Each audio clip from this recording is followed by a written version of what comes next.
we are talking internationally, and what will be the impact of the industrial growth as well as social growth. So this particular conference will again provide us some idea how can we go after the 2019, COVID 2019. In addition to this, people will also learn the social skills, right? We have done a lot of work at this particular pandemic, and today the people have joined the hand for particular up coming on this particular pandemic. So this will be helpful for us to learn about the social skills. The conference will include Well, so you want to make sure that you get everything, add your food first. When that happens, you can also test, have to do is go back into actually opening up your channel page and go into the specific view on OBS, ensure that your audio is synced.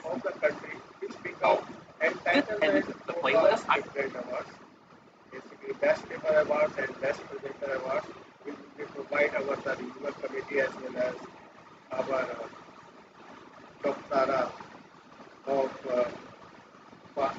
Far Eastern University scholars and academicians at this moment.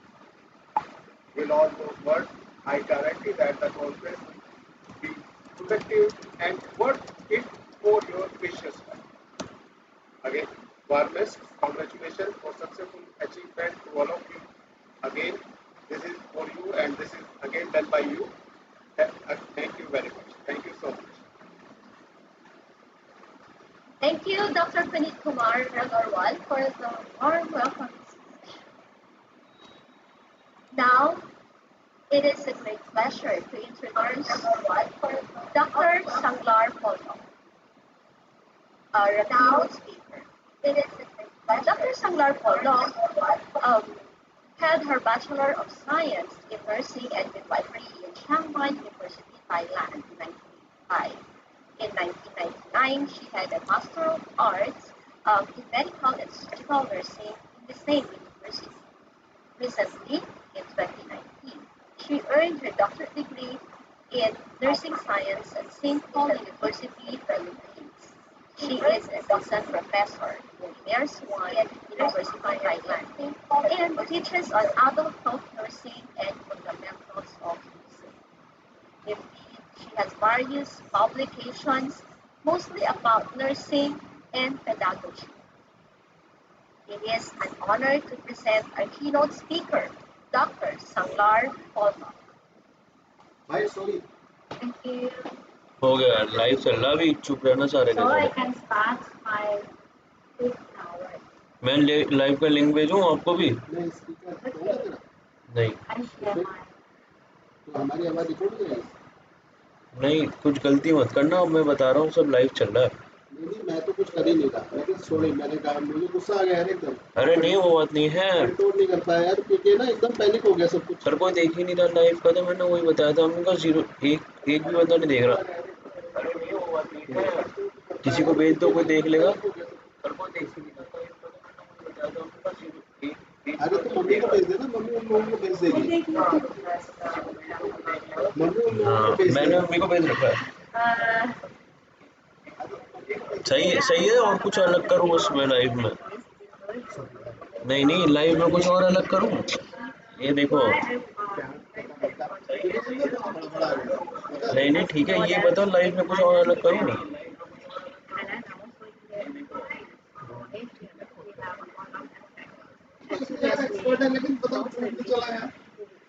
मेरी आवाज गई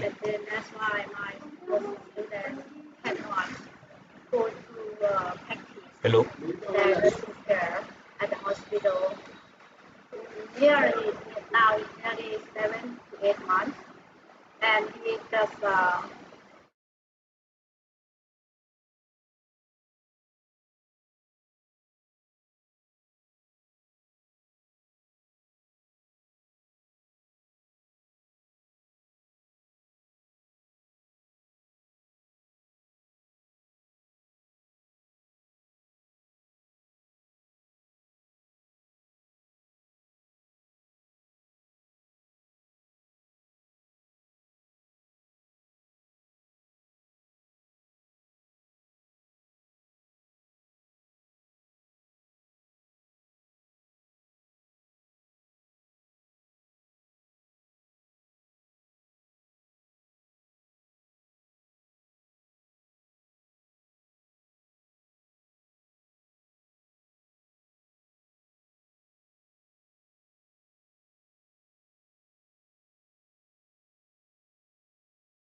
process the problem of us first of the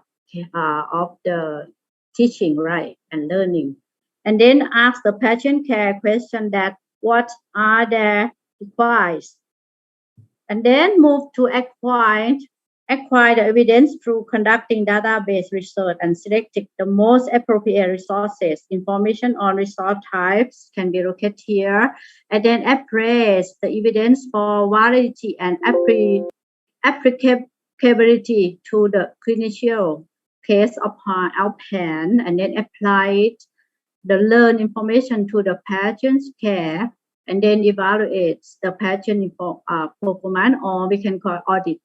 And then if necessary, we start to reassess again and then repeat process again. That is how we do it. And I am a start of my university or my faculty to assess, and now I'm asked and acquire, and I'm start to apply next month. The evidence-based practice of virtual education, it doesn't have many of that, but for the best practice or evidence-based practice, it start of education about the online, or most of that start to research of online, because we start from online first. We think that distance process, that is good. Online is good for study, like a theory. See, it started at 2010, and I found only 6 that I'm found for nursing education here. It started at 2015 for this topic is teaching evidence-based practice, column situation-based learning as a tactic for teaching evidence and best practice. Here is a example, and also in 2020. Then we move to see the detail of each of that. I have 6 of the research. Virtual simulation, this topic, you can find it by yourself, because this is the topic of the issue in the journal. Virtual simulation in nursing education are systematic reviews spanning from 1996 to 2018. They reviewed 80 studies that aim to identify how virtual simulation impacts nursing students' learning outcomes. They're finding that most research supported virtual simulation as an effective pedagogy to support learning outcomes, while highlighting gaps and area of bias. Here is the impact of virtual simulation on learning outcomes. The learning outcome is the highlight of how can we teach them and we got the learning outcome that we want. So the impact start, they have 6 of that. Actually, it had a lot, but I just choose only 6. The first is cognitive context, such as knowledge, meaningful learning, cognitive gains, recovery, improving learning, and improve academic performance. Second impact is on variety of context. It can use in many variety of contexts, such as training, leadership, communication, patient interviewing, mental health, pediatrics, chronic care, public health, interpersonal education. That is just an example. And the other impact is on effective domains, such as improved cultural awareness and competency, attitudes, value for evidence-based practice, emotional connection, perceived utility, and engagement. That one that I will do it next month is skill performance for practice, such as hand watching, health assessment, life support, and deterioration, training, surgery, discontamination, combination skill, communication skill, IV insertion, NG insertion, catheter insertion, medication administration, clinical nursing tasks, function and clinical and team performance, because they have to do it with themselves and with their team also. Next impact is on learning satisfaction. Our students said enjoyable, fun, easy to use, great, realistic, engaging, and express a high level of satisfaction. The last impact is critical thinking, like critical decision making, clinician judgment, critical nursing tasks, recognizing clinical deterioration, recognizing poverty, and critical problem solving. It have a lot of benefits. Move to the next of the issue. They study search on simulation-based learning of evidence-based practice. Here is the virtual simulation. They want to have the simulation-based learning practice.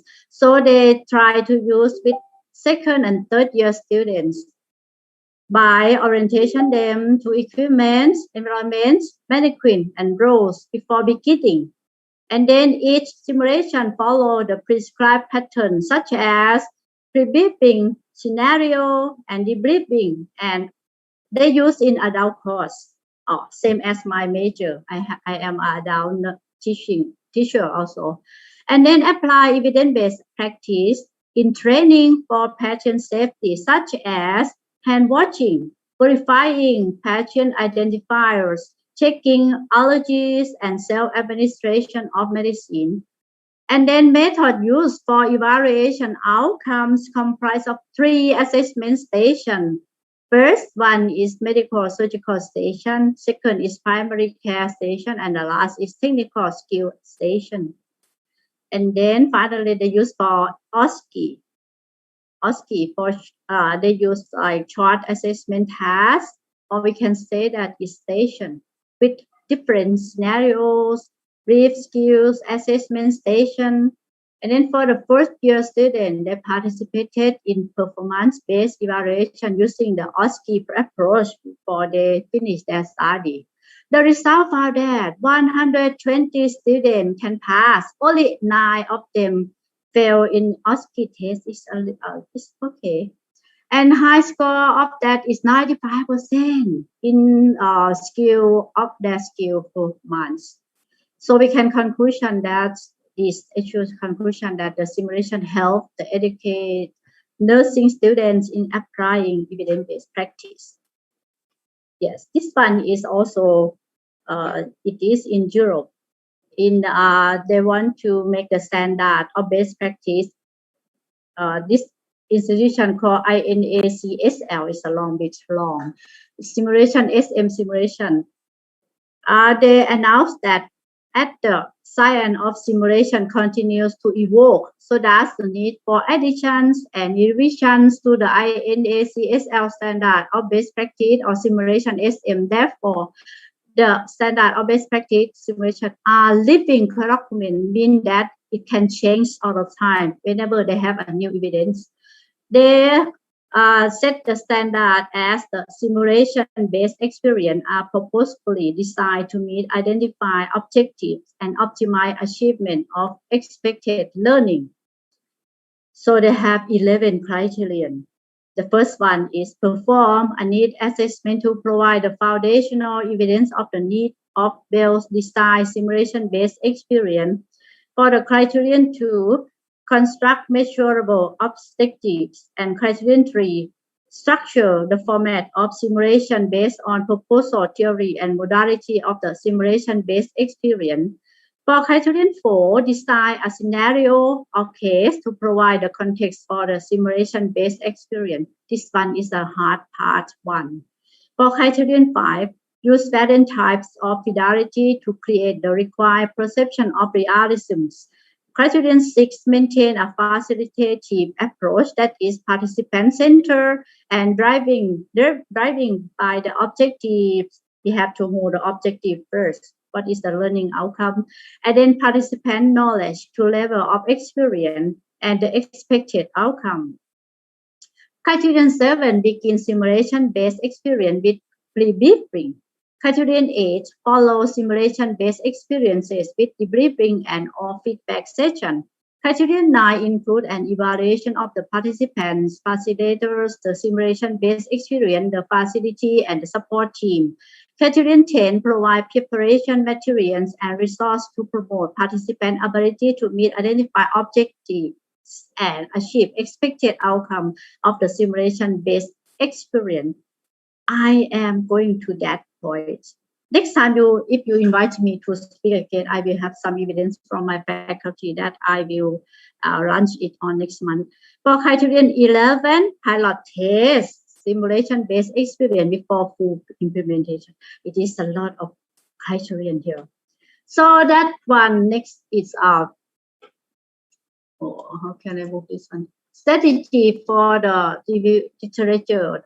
They have a strategy or tactic for teaching. They have 4 teaching strategy themes. The first one, that is the most important, that the teacher have to make the interactive teaching strategies, like make the problem-based learning, sharing information, flipped classroom, and virtual simulation, that one here. Workshops, group works, and seminar with discussion. And then have the interactive and clinically integrated teaching style, like evidence-based practice principle, clinical integration, and collaboration in clinical research. And find out the learning outcome have to be here, the enhancing analytical skills and increase awareness of using research sub-themes, changing attitude toward utilizing the research, and need to find the barriers of that. They have some barrier, that is information literacy, skill, and knowledge. With some people, they cannot do it well, and challenging collaborations.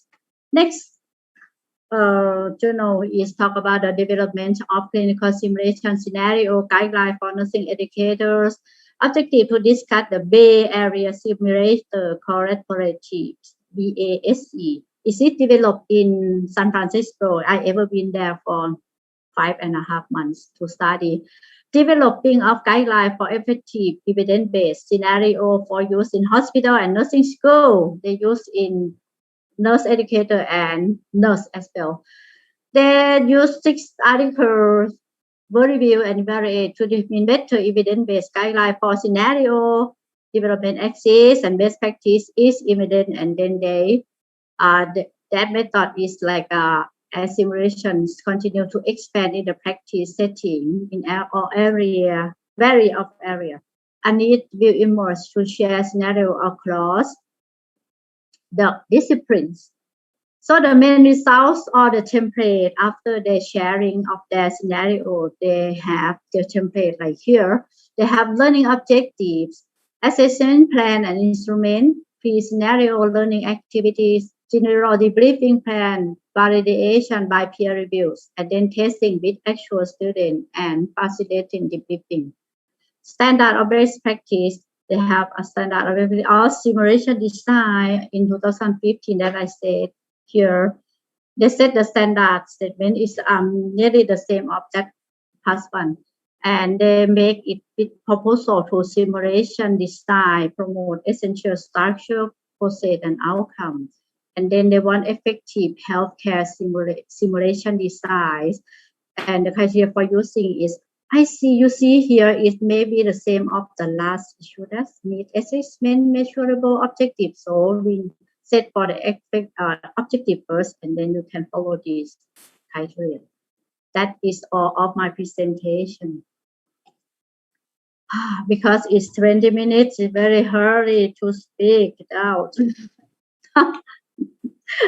I just cut lost something. So, yes. If you have any question or you want to share something, feel free to do it now. Thank you. Thank you. Thank you, Dr. Sanglar Polnock, for sharing the best practices on evidence-based practice and virtual integrated nursing education simulation. Indeed, a very timely topic during this COVID-19 pandemic. We have learned that the learning outcomes must also be considered in order to determine the effectiveness or just the impact of the virtual simulation. And now it's a pleasure to introduce to you the conference director, Dr. Nidhi Agarwal. Dr. Nidhi Agarwal is currently the editor-in-chief of Globus and Kyonodaya, Journal of Progressive Education, as General Secretary of Council for Teacher Education, and an international reviewer of Conference of Information Science and Technology, USA. She also held the position of being principal at Integrated School of Education in Mantech institutions. Dr. Agarwal has PhD in education, and she really loves to do research quality and emotional intelligence of a teacher for effective teaching. She wrote numerous books and contributed 41 research papers in various journals. And with so much accomplishments, both as an organizer of several conferences and achiever as well in several best papers in various conferences. There, I would like to share with you again. Let's have Dr. Nidhi Agarwal, our conference director. Thank you, Dr. Suge. Thank you so much for introducing myself in such a beautiful manner. And it just surprised me that this is I am. Thank you so much. And thank you, Dr. Polnock, for a beautiful keynote speaker as a keynote speech for the conference. Good morning, all of you. Respected eminent guests, keynote speakers, paper presenters, and participants. I, Dr. Nidhi Agarwal, welcome you all in web conference organized by GERA today. GERA is a registered NGO as a group of committed teacher educators imparting quality research in the field of education, science, and technology, management, IT, arts, and commerce, with the objective to strengthen higher education programs. The association, since its inception, has played a pioneering role in catering to the requirement of 21st century. Its strong ties with the business community makes it an effective mechanism for the promotion of organization. We have successfully organized large number of national and international conferences, and presently the association is running 6 journals in different areas. The journals are intended to provide perspective on topics relevant to research in the field of business, management, IT, engineering, education, health science. The Pedagogic Society, under the banner of GERA, has taken up the pious, legitimate, and noble task of guiding the large segment of researchers in its proper perspective before them join the perspective field. As Charles Darwin said, it is not the strongest of the species that survive, nor the most intelligent, but the one most responsive to change. So today we are here for an international conference on leading the change, embracing new trends and innovations in health sciences, education, nursing, and technology. Since the end of 2019 until now, we know that impact of COVID-19 pandemic on the global economy is being intense and enormous. In the global aspect, there is no distinction of continent, country, or even place. Not even economically. In fact, it affected on each and every sphere of the life, every aspect of the society. We are facing a global crisis. On one side, companies are facing significant operational, financial, and strategic challenges to the COVID-19 outbreaks, while on the other side, world education is getting affected due to the virus. As schools, colleges, universities, research labs, and many more educational centers are closed. The pandemic has changed the equation in just a few months. Hybrid and new forms of learning are playing a key role. The focus on physical spaces has shrunk, and a hybrid model of education involving combination of classroom teaching and online lessons have found greater acceptance. More investment is flowing into the technology infrastructure, training faculty, etc., etc. Hybrid and blended learning, they are gradually emerging and setting interesting trends. They are tapping into the potential of technology to make learning captivating and customizable for students. we are talking about the quality education, then quality education is instrumental in developing a balanced set of capabilities of children. They require to become economically productive, develop sustainable livelihood, contribute to peaceful and democratic societies, and relevance individual well-being. In addition of that, quality identify five crucial content, namely contextualization and relevance, child-friendly teaching, and learning sensitivity, sustainability, balanced approach, and finally the learning outcomes. The quality education should prepare students to perform courses and syllabus, short and long-term goals of the nation for a happy and healthy society. It enables students to learn and adopt ethical behavior, encourage them to think, analyze, infer, and seek expert opinions. The pandemic world has also raised the curtains on the inevitable negatives. The sheer abruptness of the viral breakout saw many industries struggling to cope with the technology.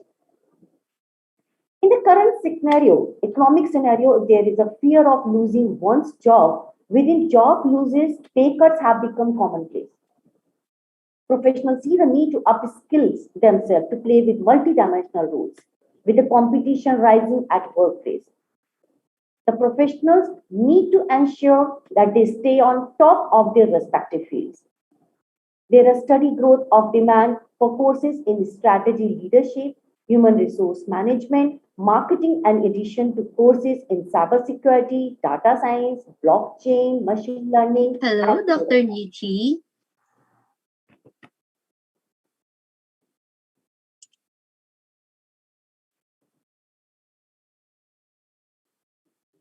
In today's web conference, we will discuss about the change, how to embrace new trends and innovations in health sciences, education, nursing, and technology. We will discuss about educational aspects, health issues due to COVID-19.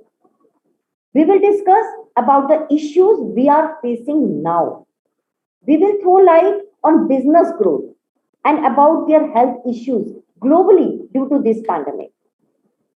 We will discuss how changes can make us recover from this pandemic and will inculcate new trends in uplifting us in each and every field. What good is an idea if it remains an idea? So try, experiment, iterate, fail, then try again and change the world. Through this conference, I have taken the liberty of raising several issues for your consideration, and I trust you would find this pertinent to your discussion with the end of this conference and will able to think. Thank you so much. And over to Dr. Sujit. Oh, thank you. Thank you, Dr. Nidhi Agarwal, for providing us with such a detailed background about JERA. We really appreciate how you encourage the researchers to share quality studies on nursing, education, and technology through JERA publication and conferences. Namaste. Our next guest speaker is Dr. Rachel Garcia. Dr. Rachel Garcia is a registered nurse and midwife, assistant professor in the Institute of Nursing, and had served the Far Eastern University for 17 years. She was a recipient of Teaching Excellence Awards in the year 2014 and 2016, and the 10 Outstanding Faculty of the Year Award for 2 consecutive years of 2018 and 2019. Dr. Garcia had just completed her doctorate degree in nursing management in Trinity University of Asia this June 2021 and had recently published various research studies, both national and international categories.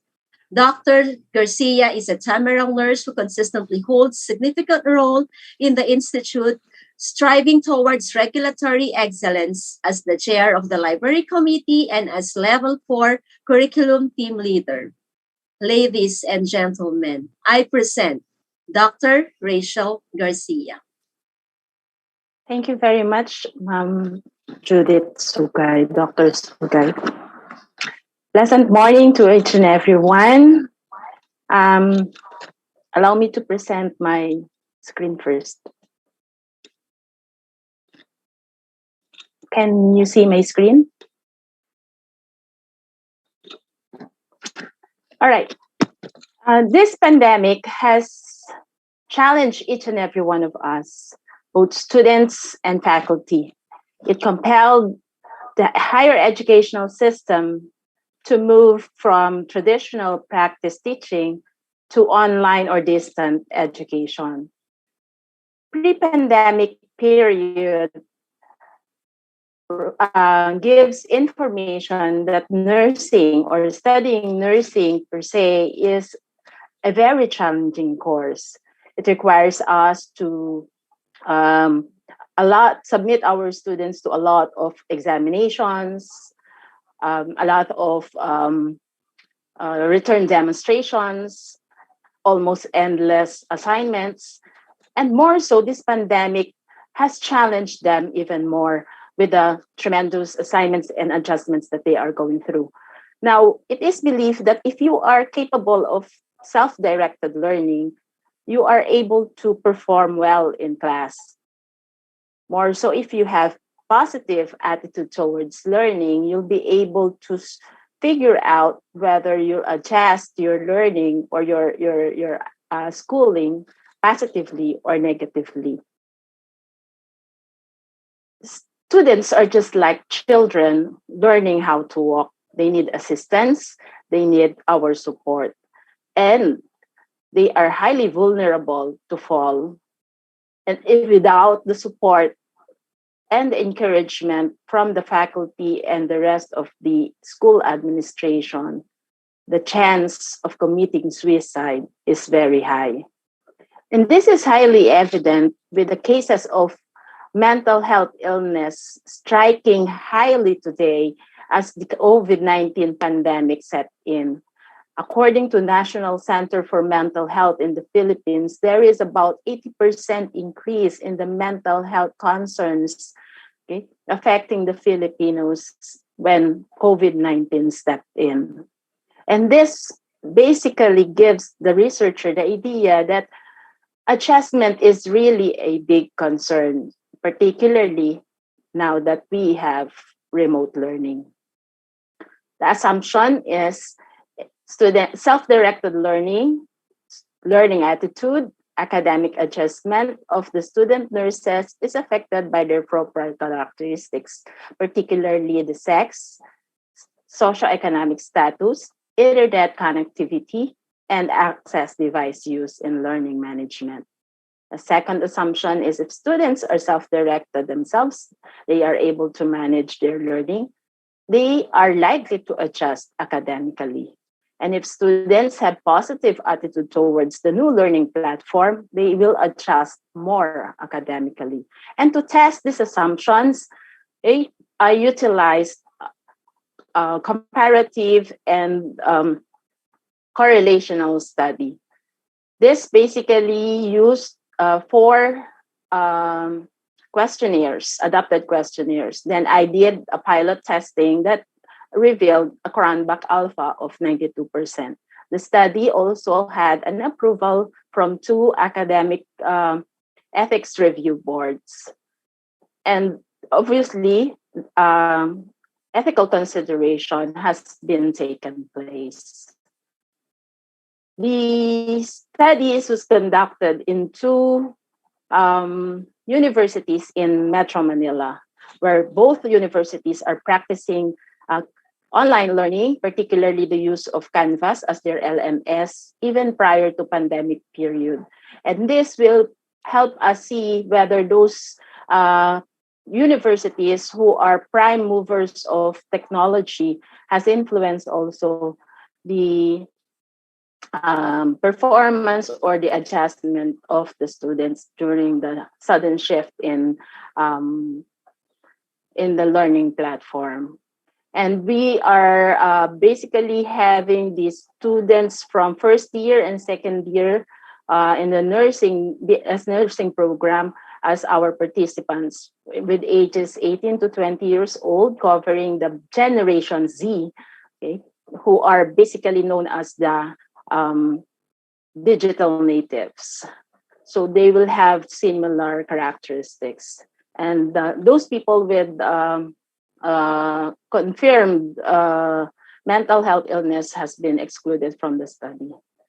There are 134 participants who actually engage in the study, but other participants have missing information, so there are only 100 participants or respondents left in the study. The result of the study revealed that student nurse participants are mostly female. This conforms with the historical background of nursing, that this course is primarily female dominant. However, over the years, we can notice that male participants or male student nurses are increasing over the years. From 3 decades ago, there are only about 1% of male students engaging into nursing course. And the participants are mostly middle income classes. And this is because for the study locales are both private institutions. And we can deduce from this that families in the middle income class are really valuing education, quality education, amidst financial constraints. And then it can also be noticed that there is only 1% among the students who responded to this study who has high speed technology, or should I say internet connectivity. And most of the students are only belonging from poor to good internet connectivity. And they mostly utilize or prefer the use of laptop in accessing the learning management system. This can be attributed to the multi-features of the laptop and the portability of the laptop to access those learning management systems. Although smartphones is getting almost closer to it, but laptop became more preferred because of its ability to print, and it has high capacity, and it has more software features compared with smartphone and tablet. While computer desktop is also equipped with a lot of features, but it is not as portable as the laptop, considering the internet connectivity that they have to move from one place to the other just to get the signal that they need. Another result of the study revealed that student nurses in Metro Manila have an overall of high self-directed learning skills. Literature have shown, or most studies have shown only that they are prepared for self-directed learning. And this study has established or described that student nurses are already equipped with high self-directed learning skills. And this can be attributed to the shift of the pedagogical approach of the study locale, that they now they have been practicing student-centered learning over the last 2 years. And this may have challenged the students to manage their own learning, control their own pace, and set their own goal in their learning. Next is the students' attitude towards learning appeared to be low but positive learning attitude.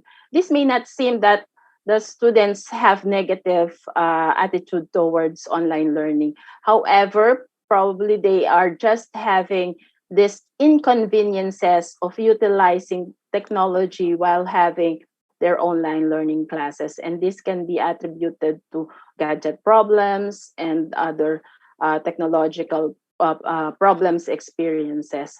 That's why we can notice that they have low perception or approach to learning in terms of their attitude. And they see, even if they see technology as their home base or their digital home base, they still feel that they prefer the face-to-face because of the difficulties they are experiencing during the online learning. And then academic adjustment of the students revealed that amidst COVID-19 pandemic, Filipino student nurses have high academic adjustment. Surprisingly, amidst all the adversities that COVID-19 has thrown upon us all, that takes us all the toll of this pandemic, it is noteworthy that Filipino students has been adjusting very well to the online learning.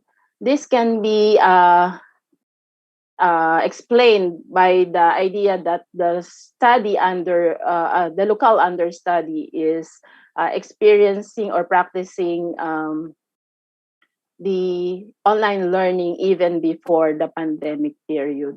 And another one, it can be attributed to the natural characteristic of the Filipino people who find joy and positivity amidst adversity.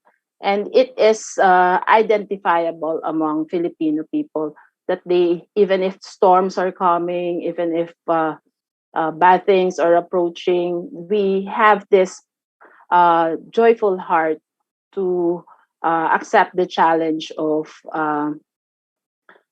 that is coming. Now, to check for the differences in assessment, this study has shown that there is no significant difference in all or across all the profile characteristics of the student nurses. The sex, socioeconomic status, internet connectivity, access devices have no influence to self-directed learning, learning attitude, adjustment in school. This only shows that the respondents have homogeneous assessment of their self-directed learning attitude, and academic adjustment. It negates some of the research studies that shows that female are more have more positive attitude toward online learning, while male adjust more. But this study provides new information that it is not affecting the self-directed learning attitude and adjustment of the students. Controversially, internet connectivity has been the battle cry of concerns of students. But in this study, this appears that the internet connectivity of the students does not affect their academic adjustment and their attitude towards learning, and even their self-directed learning. The same goes with their access device and socioeconomic status. While most studies have shown that the higher the income of the family, the higher the adjustment of the students. It can also be attributed to the resilient characteristic of the Filipino students, that they are able to thrive and make the most of whatever resources they have. Next is the relationship of self-directed learning and academic adjustment. Earlier, we assumed that there is association with self-directed learning and academic adjustment. It was predicted that self-directed learning is highly associated with performance, and if students are performing well, they can adjust academically. But this study proved otherwise. self-directed learning has no direct relationship with academic achievement. It has only it has influence only on how students are engaging in classes, but not on the other aspects of academic adjustment. So meaning to say, if even if students are capable to manage their own learning, doesn't necessarily follow that they can adjust in school very well. So there will always be other factors that will affect the academic adjustment of the student.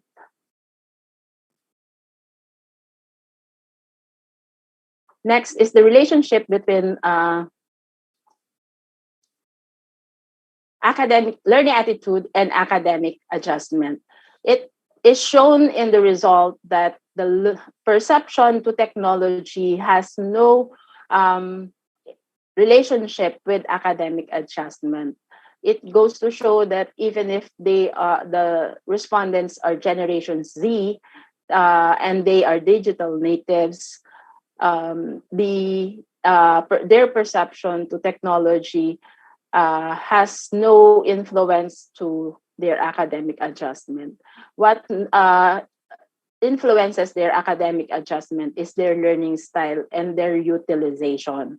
So across all the variables of academic adjustment, learning style or attitude towards their learning style highly affect their academic adjustment. And the same thing goes also with utilization. And this can be explained by having positive attitude will change the mindset of the students. So if they have this positive attitude towards the learning, the new learning platform, they'll be able to see beautiful things and get more motivated and adjust well in return.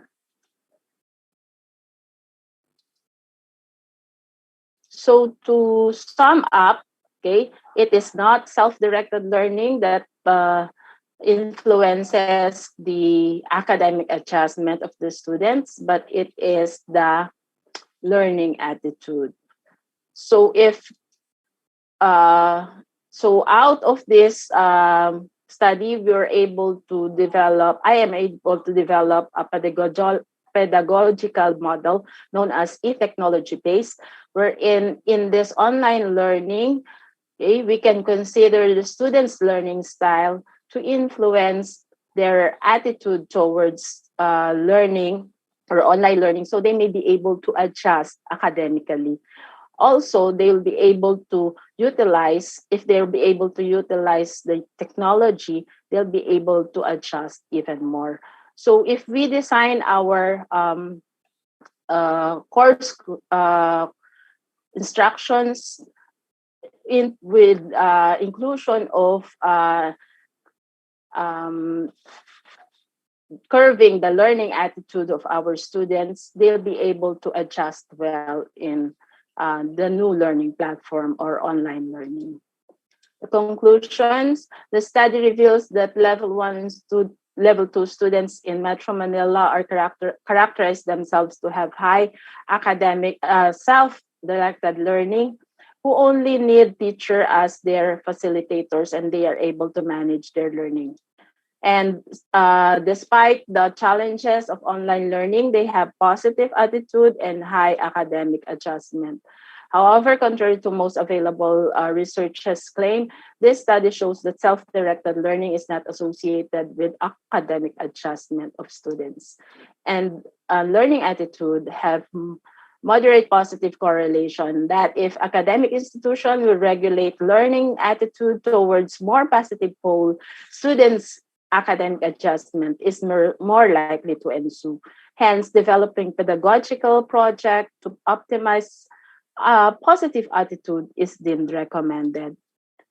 E-technology-based pedagogical model may be utilized as basis for formulating pedagogical strategies to enhance academic adjustment among students. Strategies must be developed to stretch self-directed learning among student nurses to the fullest level, enable them to direct their own learning. And this study can also become basis or a related literature for future researches. It is your attitude and not your aptitude that will determine your altitude, particularly in this time of COVID-19 pandemic. And that would be all. Thank you.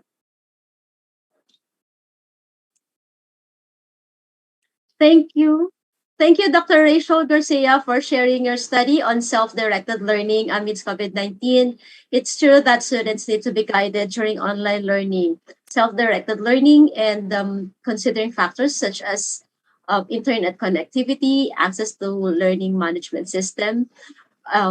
Yeah, it's good to know that in your study as well, Filipino students are adjusting well to online or shall we say the self-directed learning. Our next guest speaker is Dr. Ruchika Hukta. Dr. Ruchika Hukta is a professor and head of research and consultancy and international affairs at Amity University in Greater Noida campus. She has more than a decade of academic experience as a teacher, trainer, mentor, and administrator. She has she had his doctorate in management information systems with 3 master's degree. Yeah, with 3 master's degree. And her research areas are diverse and focus on interdisciplinary studies. She has presented as well, and most of her presentations were on business cases, and she also wrote and published books as well as some research papers, both in national and international journals.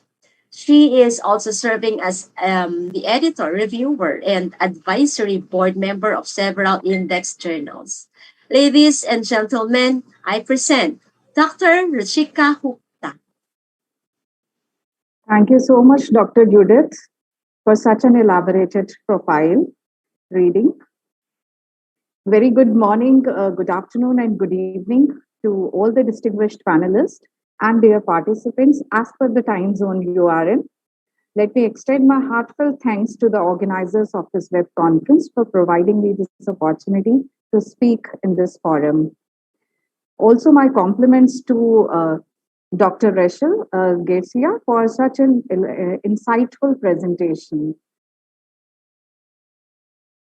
The theme for this conference is Leading the Change, Embarrassing New Trends and Innovations in Health Sciences, Education, Nursing, and Technology.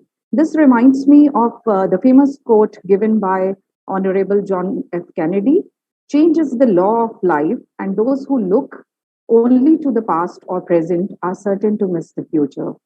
Looking at the present scenario, it can be said that the topic for this conference has been very wisely chosen, since after the huge disruptions caused by COVID-19 crisis in 2020, we all are trying to manage change and build for the future.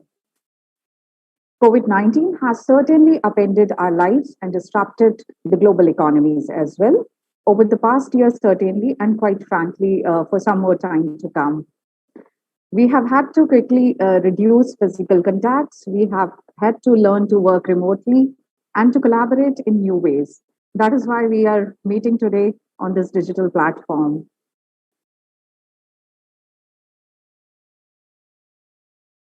At the more fundamental level, COVID-19 may be the headline today, but it's not the primary driving force changing our world. In fact, it is a catalyst. It is an iconic inflection point for much deeper tectonic forces that are sweeping across our world. It is the technology, that is the digital revolution, if I mention, the advent of pervasive computing, the internet, the broadband, mobile connectivity, cloud computing, big data, AI, and robotics, to name a few. I believe this digital revolution has been the facilitator in embracing new trends and innovations in almost all fields. However, most specifically in the field of education, health sciences, and nursing. Even in the pandemic, these have been the fields which have been affected quite a lot and has been supported by technology. As far as the trends and innovations in education is concerned, both teachers and students have started to realize the benefits of technology seamlessly incorporated into the classrooms. There are numerous innovations in this field that shape the classroom of the future, like gamification, flipped learning, simulations, immersive learning with virtual reality and augmented reality, e learning, blockchain technology used in MOOCs, that is the massive open online courses, and many more. Similarly, healthcare industry trends that we witness today are new technologies and solutions that address the requirements for clinical diagnosis, treatments, and disease management. The global COVID 19 pandemic led to an upsurge in technologies.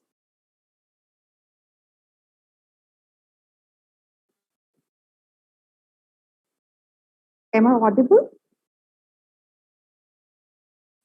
Yes, doctor. Okay, sorry for the inconvenience.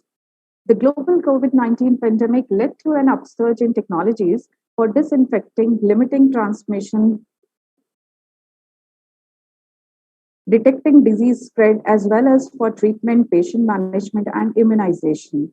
The advancements in the healthcare industry range from e consultations, telemedicine, real time diagnosis, to accessing digital therapeutics provided by immersion technology tools. Genetic analysis, clinical data storage, and big data and analytics enable the development of precision medicine.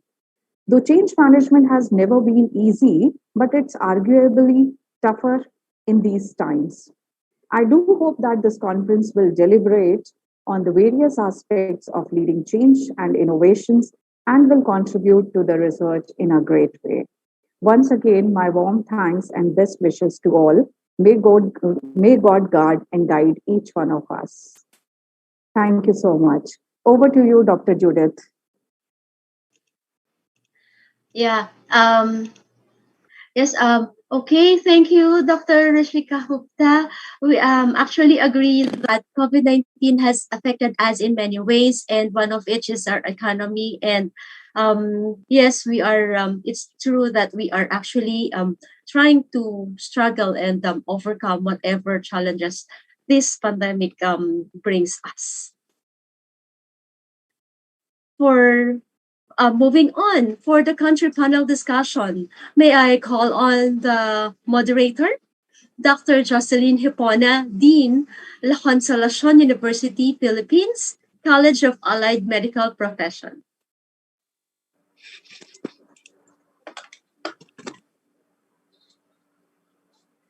Thank you so much for that introduction, Dr.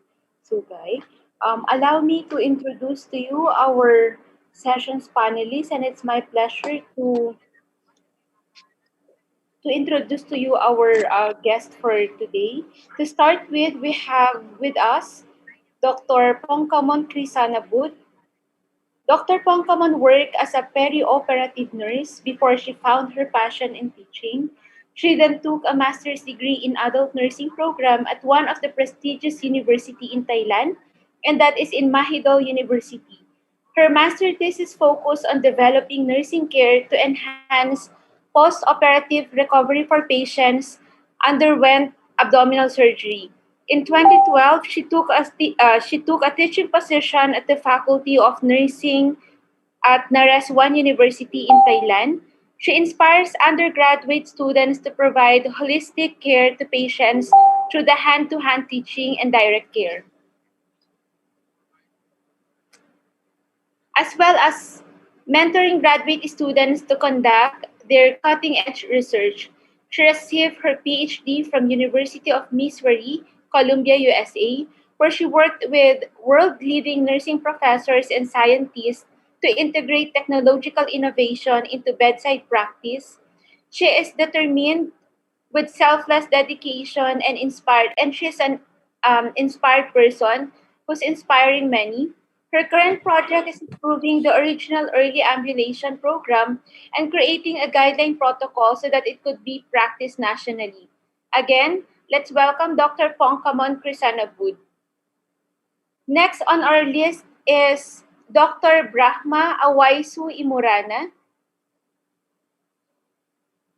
He attended Northern School of Business from 1991 to 1994.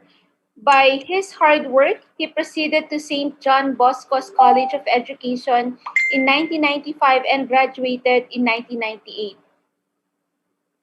He was first appointed as an assistant lecturer at the University of Ghana in August 2011, having worked for 3 years at the Department of Political Science, University of Ghana. Our guest transferred from the University of Ghana to University of Education in Winneba in August 2014. He was promoted to the rank of a senior lecturer in June 2015, and again with his tremendous hard work, Dr. Braima was promoted to the rank of Associate Professor in Political Science in October 2020. He was formerly the head of Department of Political Science Education and currently the Dean of Business School, University of Education in Winneba. His areas of specialization include conflict and peace studies, international relations, political economy of education reforms, democracy and governance in Africa, political theory, and comparative politics and development. He has published extensively in refereed journals covering these areas. Internationally, he had a working stint with the United Nations Institute for Disarmament Research of the United Nations Organization in Geneva, Switzerland in 2008. He was also the Institute Scholar in the study of United States political thought at the University of Massachusetts, United States of America. He traveled extensively within the United States to institutions such as Harvard University, University of Virginia, University of Connecticut, and Shippensburg University for public lectures and presentations. Again, let's have with us Dr. Braima Awaisu Imorana. Next on our list is Dr. S.C. Enkelada Lulaj. She is a Doctor of Science for Finance and Accounting. She works at Hachi Zeka University, Faculty of Management and Tourism, Hospitality and Environment, Peja State of Kosovo. She is the Ambassador for Financial Evaluation, Ambassador for the Women Tech, as well as the Ambassador for Research and Science.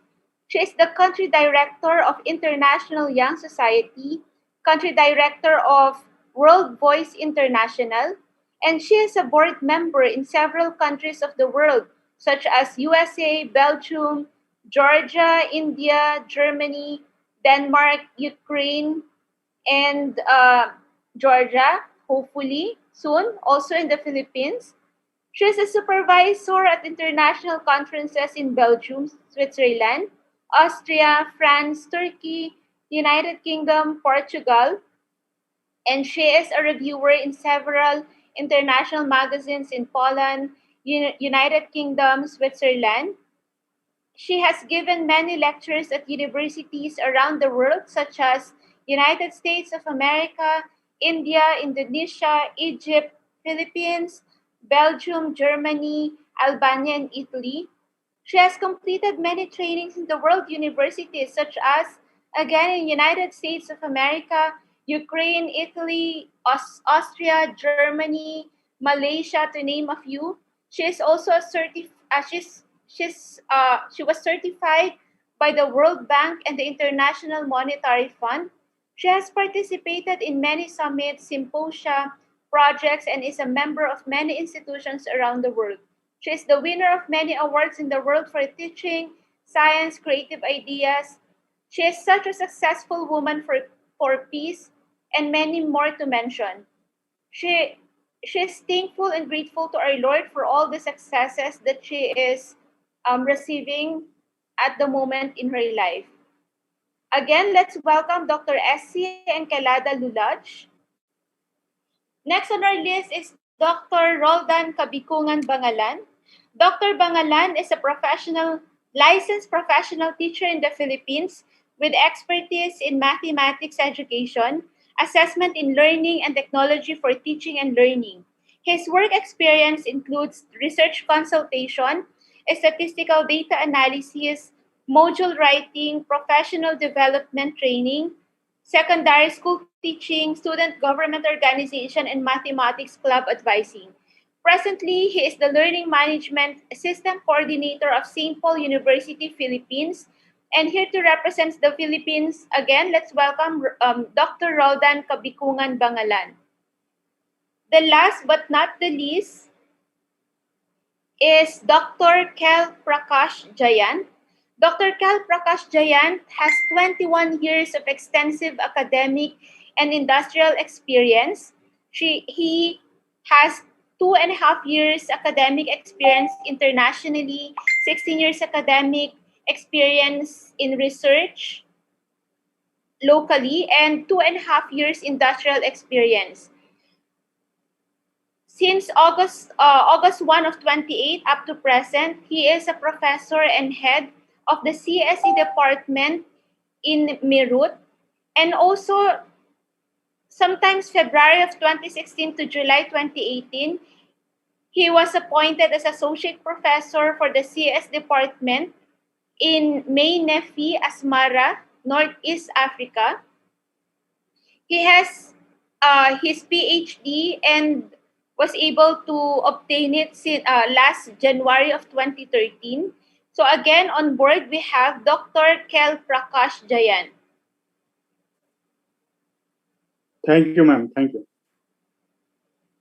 So for our session for today, each speakers were given the opportunity to present their case, to present their topic for at least 10 minutes. And following that will be our question and answer portion for all the speakers. So for our list of speakers, we will first have Dr. Pongkamon Krisanabut from Thailand. This is for him to represent the Thailand. And we have Dr. Braima Awaisu Imorana. Third on our list will be Dr. S.C. Enkelada Lulaj. And also we have Dr. Roldan Kabikungan Bangalan to represent the Philippines, which will be our fourth speaker. And it will be our pleasure to hear from Dr. Kel Prakash Jayant as our final speaker. So the floor is yours, dearest panelists. Dr. Pongkamon Krisanabut, you can start. So this is my time, right? Okay. Thank you so much for introducing, and hello, panelists, all panelists, and the audience and the conference team. I'm so honored to be the one of the panelists in this conference. I would love to share my research and my experiences regarding the kind of the feasibility of using activity tracker. So let I share my slides.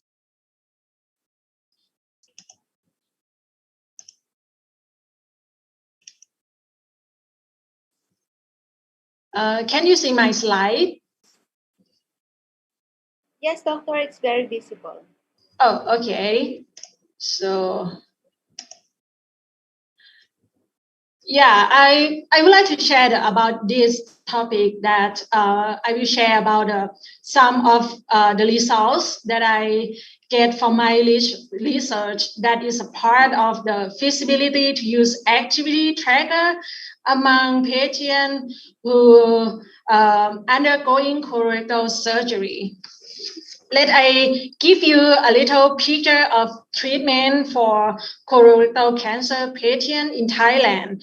Surgery is the most common treatment for colorectal patients. And the surgery is part of combination of treatment.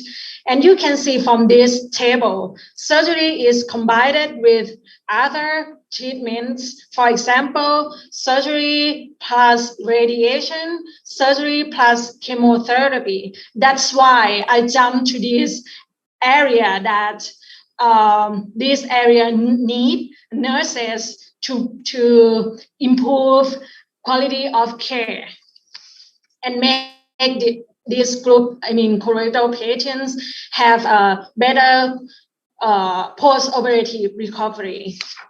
regarding using activity tracker is frequently used among healthy people as well as community willing people. What's about the study that focus on the people who have slow walking? As I reviewed, the recent studies has been used activity tracker to study physical activity among older people, neurological patients, and hospitalized medical and surgical patients. As the review literature that I did, I found the tips to choose an activity tracker in study for patients who have slow walking. The researcher needs to consider about size, software, parameter report, battery life, battery charger, water resistant, and how to sync the data to the other devices, for example, phone or laptop, and warranty, accuracy, testing, placement, where is the which part of the body that can give you accuracy data. And another one is cost. This is the research that I did. The topic is symptoms, walking behaviors, and mobility of Thai patients after colorectal cancer surgery. I did this study in the tertiary hospital in lower part of Thailand. This study is descriptive, prospective, related measure research design. And I collect the data from the participant who admitted whatever surgical units. I mean, this setting, there are 4 surgical units, 2 for male and 2 for females. That is a picture that I want to show you, that this is kind of the general unit, surgical general units that Thai people, when they have a problem of the surgical, they need to treat as a surgery, they will be admitted for kind of the public hospital that looks like this.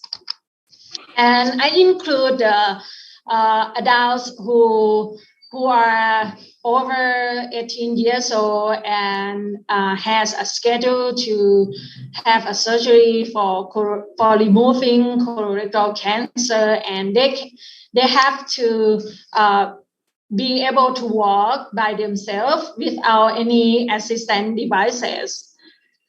And one of the tools that I use for collecting the data is Fitbit One.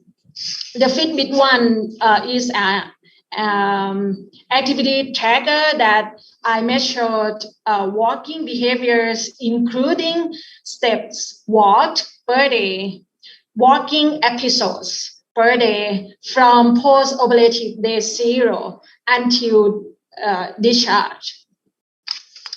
Why I picked this Fitbit One? Since I mentioned earlier, the Fitbit One has not been tested like in this population, especially colorectal cancer patients, and has not been tested specifically in Thai people in hospital. Although Fitbit One is a listenable activity tracker for using in the research and clinical setting in Thailand, the feasibility and acceptability of Thai colorectal cancer patients during post-operative periods has not been examined. So the Fitbit One is too small and can link with phone and laptop. And also they can, although the stride is not automatically provided on the screen on the phone or laptop, but the researcher can be calculated manually.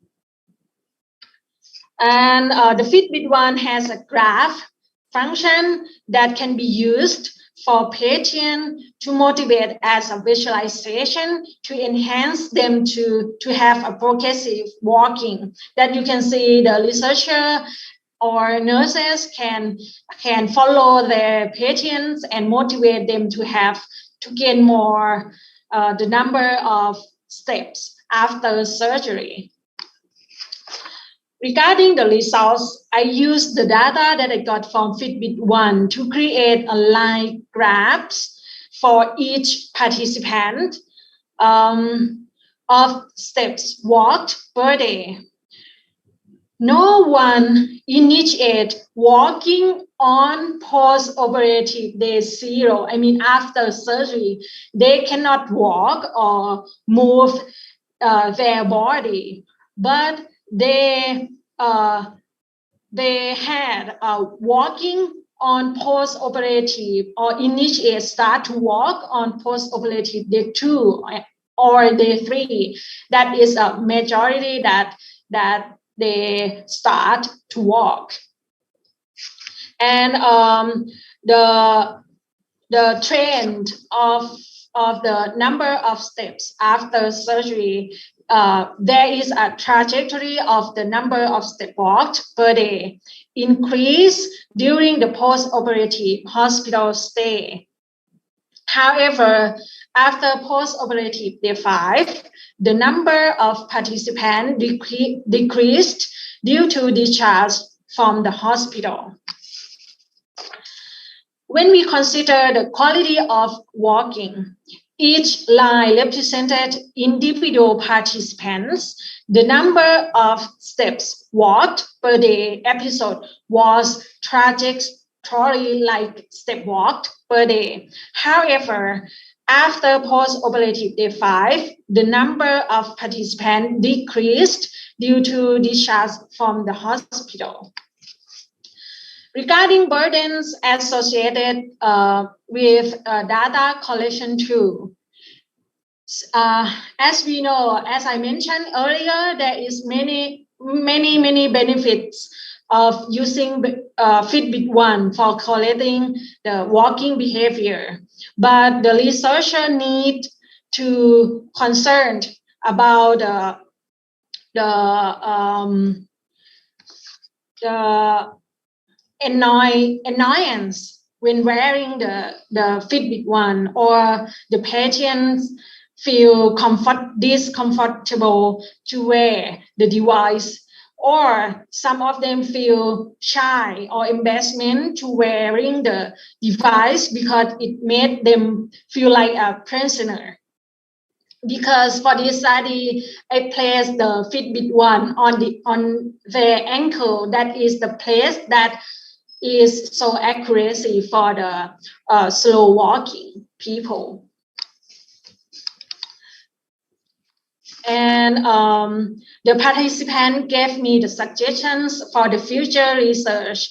They suggest that if the Fitbit One activity will be used in the future study, they suggest that Fitbit One should be worn when walking.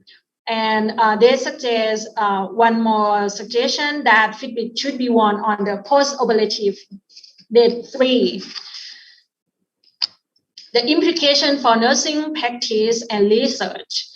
The Fitbit One tracker has the capability to provide visual feedback to patients and their family members to gain more the number of step walk per day, and can be used to motivate them to have a greater number of steps in the future intervention study. That is my goal in the future, that I plan to develop a guideline or protocol of early mobilization for people who undergoing abdominal surgery. That is all of my results and my experiences that I would love to share of you.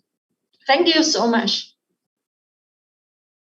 I think I finished in 10 minutes. Thank you so much, Dr. Liu, for that very interesting additional knowledge to our scientific world and also to our profession. So let's now proceed with our next speaker, Dr. Braima Awaisu Imurana. The floor is yours now, Doctor.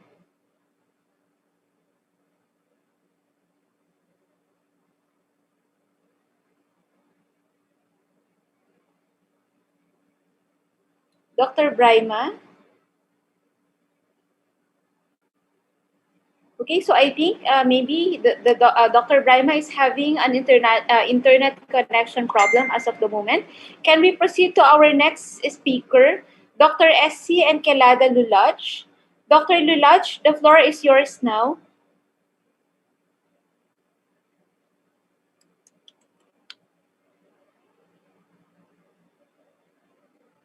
Okay, so I think again, maybe we always have the drawbacks having this webinar.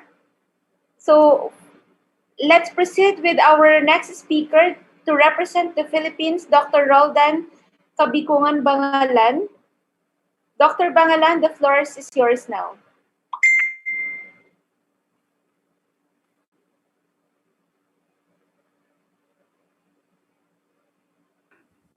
Okay, wait. I'll just present my...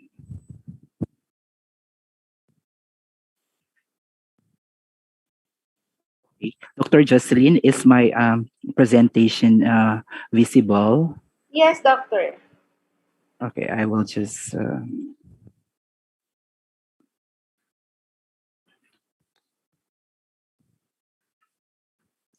Okay, so actually, good morning to everyone. Okay, or have a nice day to everyone.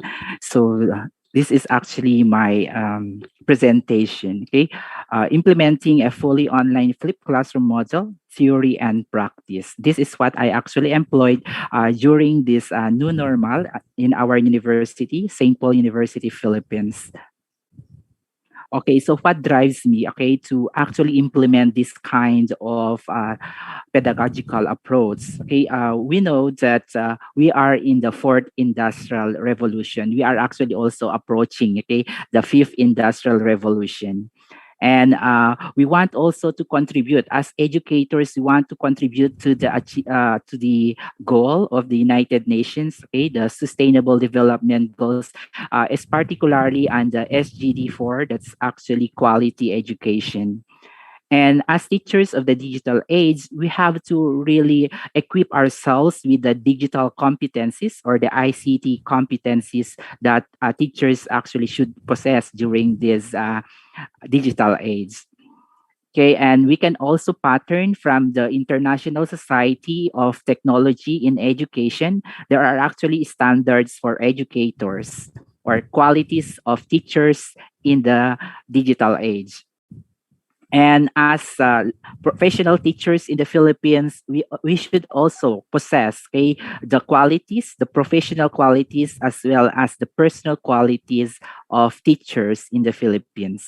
So may I just share, okay, to the other attendees of other countries, no, the professional standards for teachers in the Philippines. And of course, the ultimate goal here, that's why we implement or we utilize a certain teaching approach or strategy, is for our students to really learn, okay, anywhere, anytime, okay, and anyhow. So that's our ultimate goal as teachers, for students to really learn. Okay, so this is actually the fourth and the incoming fifth industrial revolution.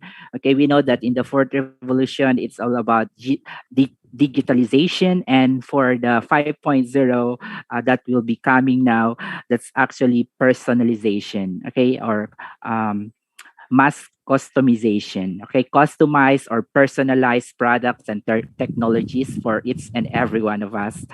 Okay, so for the SGD number 4, we know that this United Nations Sustainable Development Goal is actually a plan for of action for people, planet, and prosperity.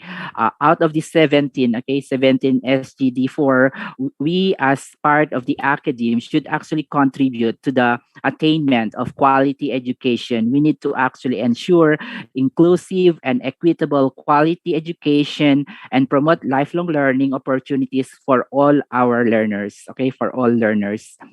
Okay, for the UNESCO ICT competency framework for teachers, there are actually 18 competencies here. And what's the meaning of this? The underlying idea is that teachers who have competencies to use ICT in their professional practice will deliver quality education and ultimately be able to effectively guide the development of the students' ICT competencies. We cannot actually provide or give to our students what we don't have. So therefore, as teachers, we have to adapt, and to upgrade ourselves, to reskill or upskill ourselves with these necessary digital competencies. Okay, based on the International Society for Technology and Education, there are actually standards for teachers.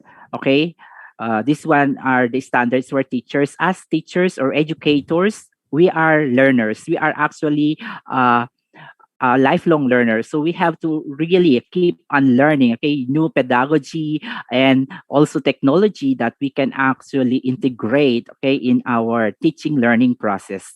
We are considered as leaders, and a digital citizen. We should be to a very good collaborator. That's why we are conducting, seminars like this, because we want to collaborate, with other or with other educators around the globe.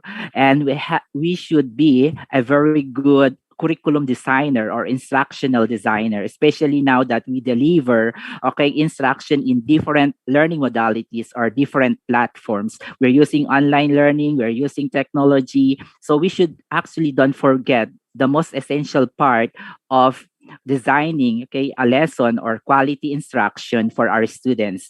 And we teachers should be a facilitator, a good facilitator, which actually inspires students to be independent, to be lifelong learner.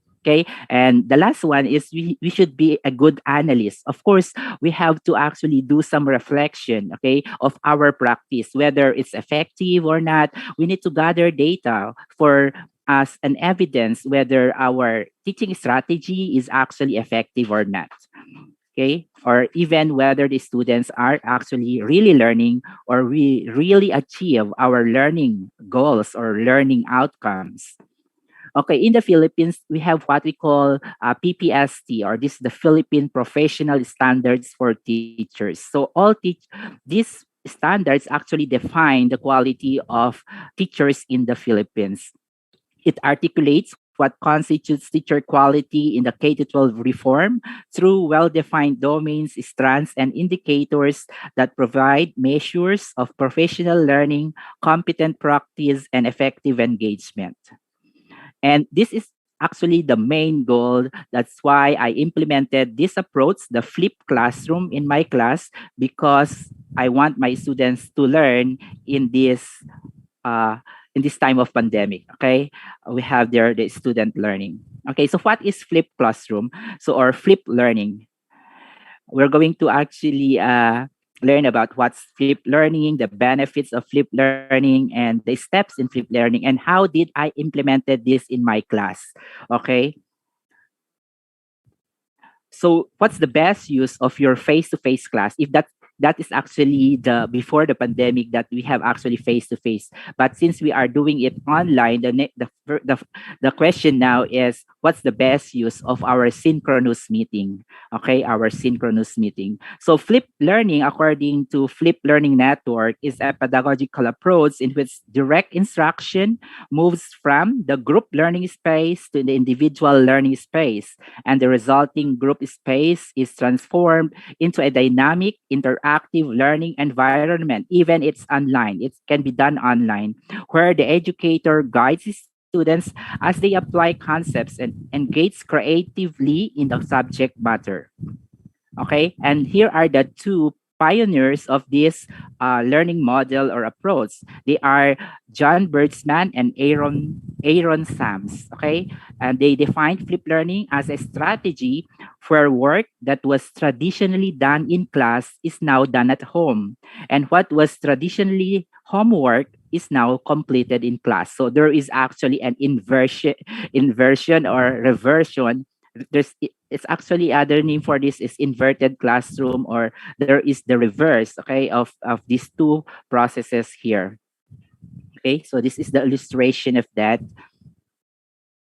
Okay, what are the elements of flipped classroom? Of course, the first one is there's the information transmission out of the classroom. So this is actually a pre-class activity. We can actually provide, okay, the notes and the pre-recorded videos so that students can learn first, okay, the topic before they will enter the synchronous meeting.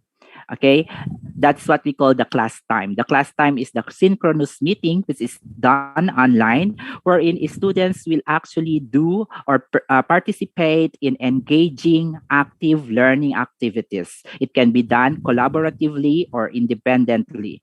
And of course, after that engaging activity, there is the post-class activity, which is actually assessment, okay? Assessing students whether they have learned and also to enrich, okay, their learning. You can actually provide enrichment activities. So this flipped learning actually will make our classrooms, okay, our online classes, centers of learning and engagement. And students will become active learners, okay? They will become active learners. And there will be a paradigm shift, okay, and teaching learning process. We know this one. Teachers' role will actually change. It's no longer a dispenser of knowledge or information. We are not on the sage on the stage, but will become facilitator, meaning we are the guide on the side. So going back to the big question, what's the best use of face-to-face or the synchronous meeting with our students online? That is actually to provide them, okay, enriching learning activities and relevant experiences. So here are the 4 pillars of flipped learning. There should be flexible environment. Okay, this is actually very good in the Philippines because for the Commission on Higher Education, they are actually what they call this promoting flexible learning, wherein we have to give students, okay, equal opportunities or access to content and quality instruction. Okay, so you have to actually provide them different means, okay, or you have to provide them different learning modalities to deliver our instruction. Okay, and the learning culture is actually outcomes-based education. It is actually a learner-centered approach.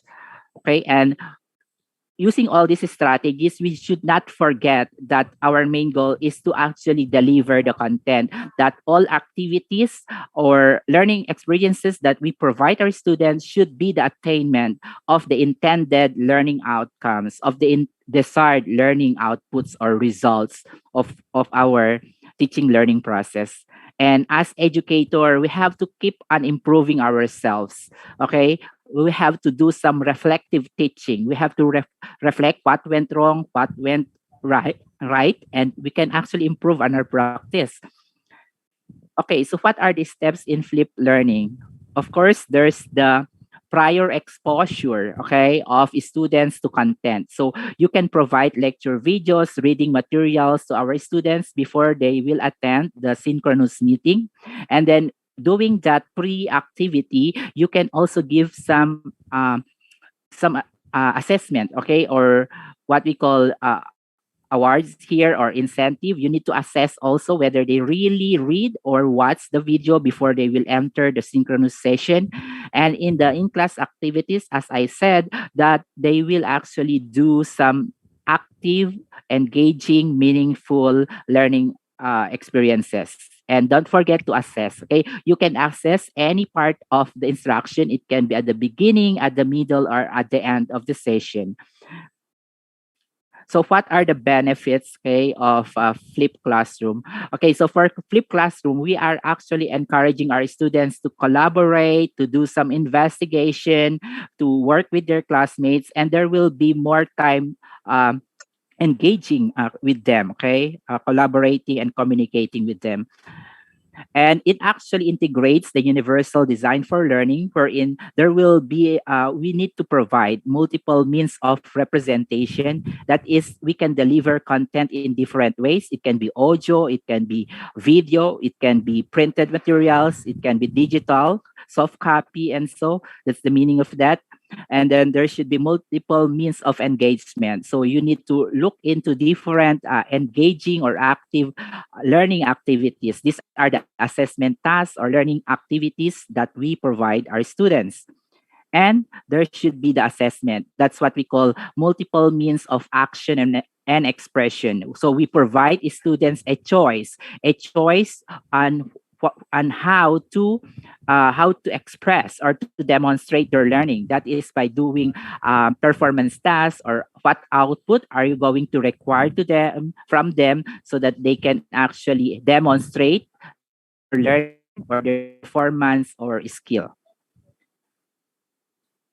According to the two pioneers, okay, you can actually flip, okay, those concepts which are actually difficult. And with flipped classroom, there will be students will be more engaged, will be more motivated, and there will be more time for teacher and student to interact. It allows differentiation. As I said, it actually integrates the universal design for learning. It creates an atmosphere of learning. Students can learn at their own pace, at their own time, and at their own place. And it helps students who are absent and even teachers who are absent, okay, because they can just watch the recorded video.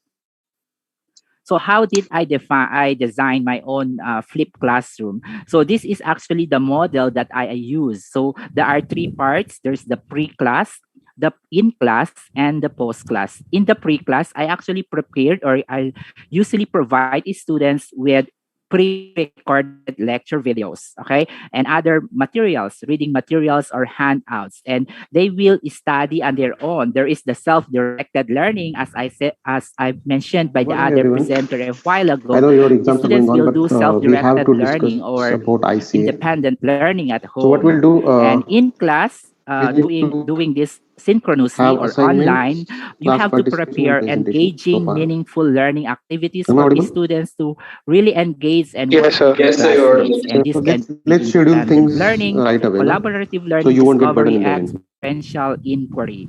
And So don't we have forget to really give some formative conduct a assessment to check presentation. whether So they what are I'm going to learning do, I'm from the going to give process. you a topic. And at the end, there should be It's very post-class. muffled. Okay, so post-class can be My voice is muffled. can be used to really check whether Am I audible your now, objectives Nidhi? are attained or achieved. Yes, sir, That you're is by audible. giving formative Yes, sir, assessment now. as well as summative assessment. And of So course, what is see, very we'll schedule important is everything to today itself. also give Okay.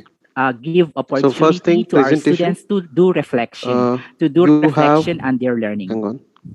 Okay, so this is how I actually employ that approach in my Okay, class. you have I 15 actually marks conducted for an presentation. orientation to my students. That is by So explaining the 15. steps Let of me the note that flipped down. learning 15 model. marks. Okay, what's the So I will pre-class, give what's you the a topic. in-class, and what's the I will post-class, share and a what's Google their Sheet, role in sorry, this Excel kind of learning with environment. Nidhi. So they should know their role as students She or will share learners with all of in a you. flipped What you have to learning do, you have environment. to And make I your own also team. played and discussed You can a have video 2 to 4 people introduction to in one flipped team. learning by Minimum 2, John maximum 4. Bertzman. Okay, Okay, please note and this down. when If I you have any give learning activities to them, I queries, actually you can ask me posted later. announcement So instruction two, about the minimum videos 2 that they people, need to maximum 4 watch. in a group. Okay, before we have the synchronous You have session. to All add your videos are topic actually of uploaded interest. in my YouTube The channel. overall topic is Okay, biomimicry, so this and is you know there are actually so many some examples pictures where from my YouTube channel. engineers have By the way, we are using MS or Teams or Microsoft took Teams an in our inspiration to university. design So in or sometimes build recording the whole my lecture ecosystem. videos, I use this